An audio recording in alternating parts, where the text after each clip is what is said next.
I suppose the three parts to a campaign, that's the kind of mechanics of it. So if you're going to go and do a video, you go, right, plan it out. We call it plan, craft, amplify. Plan it out, craft it, amplify it. That's the sort of mechanics, right? But really, for a video to be successful and for it to engage an audience, you need to create something that will resonate with them.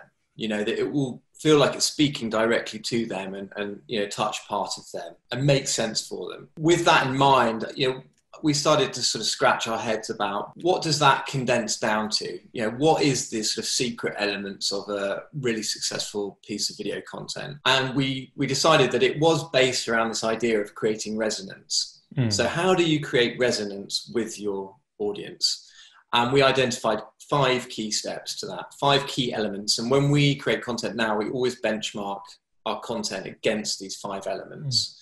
So the 5 elements are having focus. So that's deciding, why is this video being created? What is the objective of it? And how am I going to measure the results of that objective? And crucially, who is the audience? So that is the focus, you know, get laser sighted. Vanilla content that speaks to everybody speaks to nobody. So, you know, get focused. Is it entrepreneurs you're going after? Is it consumers you're going after? Is it other businesses? What is it you know, who is your audience? So that's the first one, focus. The second part is having a good hook.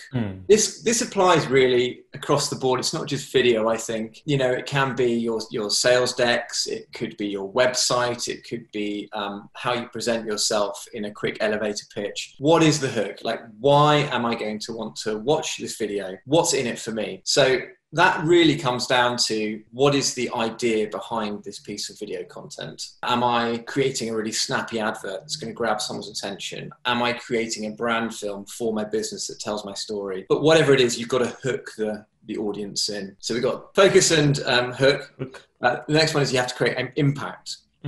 So there's lots of ways to create impact. Mainly it can be down to making sure you do a good job on that video. So making sure that it's impactful. That could be the way that you format it, making sure that it's right for the right channels. So if you're going to put it on social media, making sure that it fits with social media.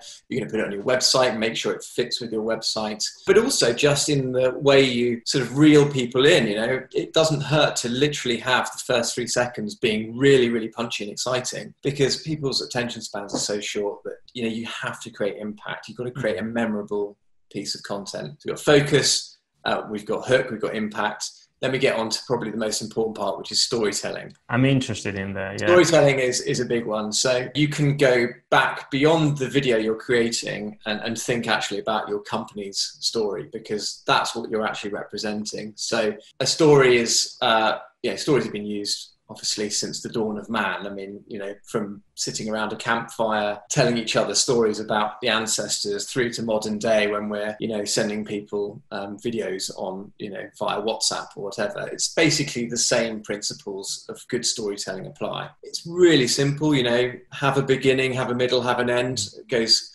sometimes it seems obvious, but a lot of people forget that. Think about how you're introducing this. That's your beginning. What is the sort of the concept you're trying to get across? What is the bones of what you're actually trying to say, and how you're going to conclude that? That's often a simple way to do it. Making sure the messaging is pretty simple. We normally say start with 3 core messages that you're trying to get in there, because people's memories are terrible. If you try and do more than that, they just don't remember. You can go more. You can go to 5.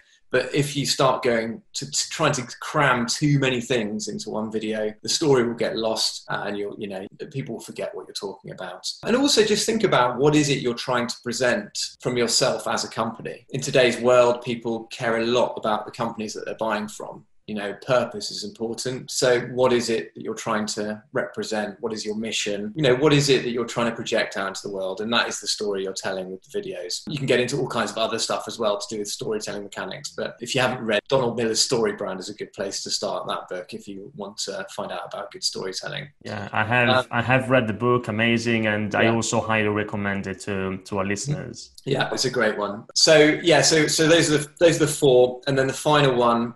So we've got. I'll recap. I always recap because it makes it easier. So it's great. It's great in communication, isn't it? People like sinks in. Okay, so you're trying to create resonance with your target customers. The way you do it is you've got to have solid focus, got to have a great hook, lots of impact, great storytelling. And then the final one is reach. And I sort of spoke briefly about that earlier. Reach is critical with any video, because how are you going to get that video in front of the people that count? If you just throw it up on your website, it might do nothing for you, because if no one's coming to your website, then it's going to be completely ineffective. You might be a company that has such huge traffic going to your website that that is the place to get reach, but probably you're going to have to do some type of digital marketing. If you're in the B2B world, then that's going to look like sending out email campaigns to people, giving that video to your sales guys to actually use as part of their outreach, or even to close deals. You know, if people are on the fence and they're not sure, you can send them videos to help. It can be doing YouTube advertising, Facebook, Instagram advertising, LinkedIn advertising. It can be about putting it on LinkedIn and trying to build authority. You know, there's loads and loads of ways, lots and lots of ways, but you have to have reach with that video, because all the other 4 things will count for nothing if nobody sees it. Like, you spend all this money on creating an amazing video and then no one sees it, and so it's not likely to do very much for you.